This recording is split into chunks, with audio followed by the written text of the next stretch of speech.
تو آپ دیکھیں اللہ رب العالمین جل جلالہ نے جانوروں کے اندر جو محبت رکھی ہے، رحمت رکھی ہے، مہربانی رکھی ہے، یہ بھی اللہ تعالیٰ کی مہربانی ہے۔ اور یہ ساری مہربانیاں جمع ہو کر انسان پر ہی مہربانی ہے۔ تو یہاں سے آپ اندازہ لگائیں کہ اللہ رب العالمین جل جلالہ جب انسانوں پر اتنا مہربان ہے تو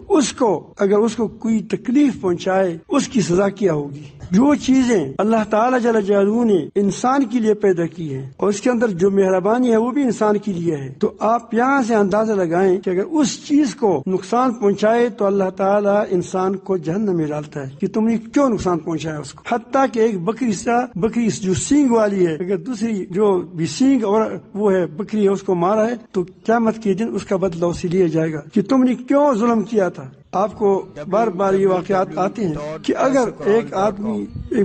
ایک عورت تھی فاحشہ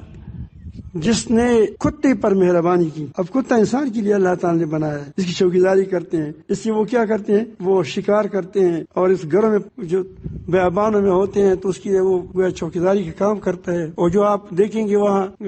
یہ جو کچھ ہی لوگ ہیں اس کے پاس ایک کتا بھی ہوتا ہے، وہ کتا کیا کرتا ہے، باقاعدہ اس کو ریوڑ کو چلاتا ہے وہ، لیکن وہ انسان اس کے ساتھ ظلم، اس کے ساتھ مہربانی کی ایک عورت نے۔ اللہ تعالیٰ جل جلالہ حدیث مشہور ہے جسے آپ سنتے رہتے ہیں،